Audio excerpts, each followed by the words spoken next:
Hello everyone, welcome to Souvik film review and analysis. আমি সৌভিক, আর এই ভিডিওতে আজকে আলোচনা করব ইনগ্লোরিয়াস বাস্টার্স এই ছবিটাকে নিয়ে, যেটা আজকে 15 ইয়ার্স মানে 15 বছর কমপ্লিট করলো। 2009 সিনেমা, 2009 আজকে ছবিটা রিলিজ করেছিল।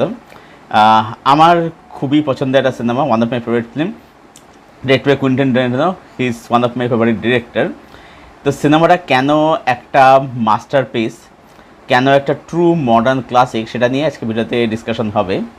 তবে মানে ডিসকাশনের শুরুতে সবাইকে আরও একবার মনে করে চেষ্টা হচ্ছে যে আরজিকর কাণ্ড নিয়ে প্রতিবাদ আমাদের চালিয়ে যেতেই হবে, যতক্ষণ না দোষীদের করা এবং দৃষ্টিগত শাস্তি হচ্ছে। প্রতিবাদ কিন্তু আমাদের থামালে একদমই চলবে না, যেভাবে প্রতিবাদ আমাকে করে যেতেই হবে। এনিওয়ে, এবার আসি এই ছবির বিষয়ে। তো কেন ছবিটা একটা মাস্টারপিস সিনেমা? তো দেখো, ট্যারেন্টিনো ফিল্মকে যদি ফলো করে থাকো তাহলে দেখবে তার ছবির মধ্যে, সেটা টাইটেল কার্ড হোক, তার ছবির যে মেকিং, যে স্টাইলাইজেশন, যে ডিরেকশন, যাই বলি না কেন, ক্যারেক্টার স্টারি ক্যারেক্টার আর যাই বলি না কেন, তার মধ্যে কিন্তু 60s সময়ের ওয়েস্টার্ন সিনেমার একটা কিন্তু ছাপ কিন্তু পাওয়া যায়। তো এই ছবিটার যে ওপেনিং সিকোয়েন্স, সেটা দেখো ভালো করে, সেটা হচ্ছে গুড ব্যাড আগলি সিনেমাতে একদম শুরুতে যে সিকোয়েন্সটা হয়, সেই সিকোয়েন্সটাকে কিন্তু হোমাজ দেখেন। যদিও গুড ব্যাড আগলি সিকোয়েন্সটা অনেক বেশি জোরালো ছিল, তবে ডেফিনেটলি এই সিকোয়েন্সটা কিন্তু একটা দারুণ সিকোয়েন্স আর কি। তো মানে এটা হচ্ছে অ্যাকচুয়ালিতে দেখাচ্ছে যে মানে জার্মান অধিকৃত ফ্রান্সের হাঁসকে দিয়ে শুরু হচ্ছে আর কি। এবারে এই ছবিটা দ্বিতীয় বিশ্বযুদ্ধের পটভূমিকায় হলেও এটাকে ঠিক এক্স্যাক্টলি দ্বিতীয় বিশ্বযুদ্ধের পটভূমিকা সিনেমা কিন্তু বলা যায় না। বলা যায় কারণ মূল থিমটা সেটাই রাখা হয়েছে, আবার ঠিক এক্স্যাক্টলি বলাও যায় না।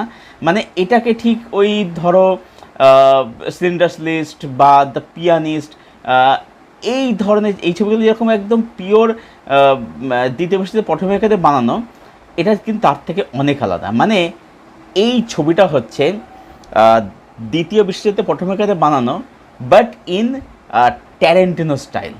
মানে ট্যারেন্টিনো এমন যে ডিরেক্টর, যে কিন্তু সবসময় বলে যে আমি ফিল্ম স্কুল থেকে এসেছি, আমি কিন্তু আমি ফিল্ম স্কুল আসি না, আমি সিনেমা থেকে এসেছি, ঠিক আছে। আই ওয়েন্ট ফ্রম ফিল্ম, এটা কিন্তু ট্যারেন্টিনোর বিখ্যাত উক্তি কিন্তু, হ্যাঁ, যে আমি ওখানে ফিল্ম স্কুল এসে আমি সিনেমার থেকে এসেছি। তো ট্যারেন্টিনো কিন্তু অ্যাকচুয়ালি সিনেমা দেখেই কিন্তু সব শিখেছে কিন্তু, ঠিক আছে, সে কিন্তু কোনো ফিল্ম স্কুলে কোনোদিন যায়নি আর কি।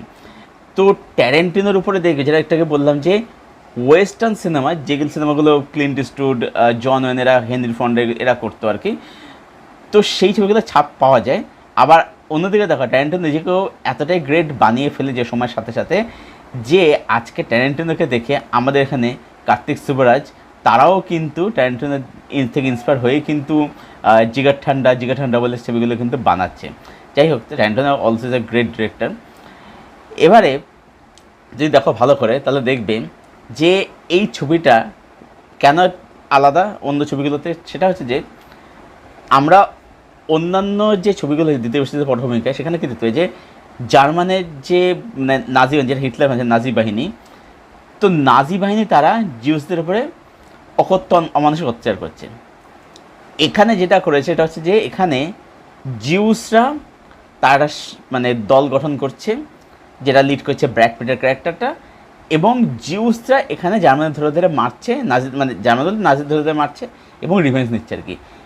এটা অনেক বেশি একটা মানে জিউসদের একটা রিভেঞ্জ স্টোরি। এবং এখানে কোথায় ছবিটার ম্যাজিকটা কোথায়, এখানে কোথাও ট্যারেন্টিনো কিন্তু জিউসদের প্রতি কিন্তু দর্শককে সিম্পাথাইজ করাতে কিন্তু চায়নি, যে মানে এই জিউসদের অত্যাচার হয়েছে, তারা কষ্ট পেয়েছে, দেখাতে চায়নি। প্রথম তো দেখা যায় জিউসরা যে প্রচণ্ড হিংসা, তারা ফেরোসাদ, তাদের উপর অত্যাচার হয়ে গেছে, সেটা মানে এস্টাবলিশ করছে, অত্যাচার হয়ে গেছে বলে তারা আজকে রিমেশন নিচ্ছে। কিন্তু সেই অত্যাচার দৃশ্য তাদের জন্য কোনো সিম্পাস করে, সেটা কিন্তু ট্যারেন্টিনো করতে জানে। যেটা ম্যাজিকটা হচ্ছে এখানেই, ঠিক আছে। এটা গেল একটা দিক। আচ্ছা, তার সাথে বলবো যে এই ছবিটার মধ্যে আমরা দেখতে পাই ট্যারেন্টিনো কিন্তু অ্যাকচুয়ালি সিনেমাকে কিন্তু ট্রিবিউট বা হোমাজ দিয়েছে। কীভাবে বলছি, একদম শেষের দিকে গেলে মানে ক্লাইম্যাক্সে দেখবে ওই যে হলের যে সিনটা যেখানে গুলি করে সবাই মারা হয় আর কি, যেখানে সিনেমা জ্বালিয়ে মারা হয়। এবার যদি তোমরা ইতিহাস কেটে দেখো, যদি দেখবে সেই সময় সারা দেশে যারা অংশ নিয়েছে আর কি, প্রতিটা দেশ আর কি যারা দ্বিতীয় বিশ্বযুদ্ধে পার্টিসিপেট করেছিল, তারা কি করতো, তারা কিন্তু মানে সেই সময় দেশে কিন্তু সারা দেশে আর কি, মানে সমস্ত দেশে আর কি প্রচণ্ড প্রোপাগান্ডা ফিল্ম তৈরি হতো আর কি। সেই ফিল্মগুলোতে কী হতো, সেখানে নিজেদের দেশ নিজেদের আর্মিকে গ্লোরিফাই করে দেখানো হতো, ঠিক আছে, যে নিজেদের আর্মিটা হচ্ছে সারা পৃথিবীর মধ্যে সবথেকে বেস্ট আর্মি, এটাকে দেখানো গ্লোরিফাই করে, ঠিক আছে, এটা কিন্তু হতো। তো এই সিনটার মধ্যে যেমন লাস্টের সিনেমা যে জ্বালিয়ে দেওয়া হয় হলেরটার মধ্যে যে সিনটা আর কি, এইখানে কিন্তু ট্যারেন্টিনো অ্যাকচুয়ালিতে সিনেমার পাওয়ার কতখানি সেটা কিন্তু মানে বোঝায় মেটাফরিক্যালি আর কি ওই সিনটার মধ্যে দিয়ে। কারণ ট্যারেন্টিনো বিখ্যাত একটা কথা আছে যে আমি কোনো ফিল্ম স্কুলতে আসিনি, আমি সিনেমার থেকে এসেছি, কারণ ট্যারেন্টিনো সিনেমা দেখেই শিখেছে। তো এখানে ট্যারেন্টিনো ওই সিনটার মধ্যে সিনেমার পাওয়ারটা বোঝাচ্ছে, আবার কোথাও গিয়ে মানে ট্যারেন্টিনোর যে উক্তি, যে ট্যারেন্টিনো সিনেমাকে কত ভালোবাসে, কারণ ট্যারেন্টিনোর যে কোনো ছবি তুলে দেখে না দেখবে ট্যারেন্টিনো ছবির মধ্যে কিন্তু বিভিন্ন ওয়েস্টার্ন সিনেমা একটা ছাপ কিন্তু পাওয়া যায়। সে কিন্তু বিভিন্ন সিনেমার থেকে কিন্তু সিন নিয়ে কিন্তু বানায়, ঠিক আছে, মানে সেটাকে নিজের মতো করে সেটাকে এক্সিকিউট করে আর কি, সেটা কিন্তু ট্যারেন্টিনোর মধ্যে দেখা যায় আর কি, ঠিক আছে। তো এখানে ট্যারেন্টিনো কোথাও নিজের যে উক্তিটা, নিজের যে কথা, সেটাকে কোথাও কিন্তু সেও কিন্তু দেখেছে, গ্লোরিফাই করেছে আর কি। সেটা কিন্তু একটা দারুণ সিন, সিনটা এত স্ট্রেচ করা জাস্ট ব্রিলিয়ান্ট। এবং এই ছবির মধ্যে বিখ্যাত এবং আইকনিক যে বার শুটার যে সিনটা রয়েছে, সেটা এক কথায় অসাধারণ। মানে ওর যে স্টেজিং না, জাস্ট বিউটিফুল, জাস্ট চুমু জাস্ট।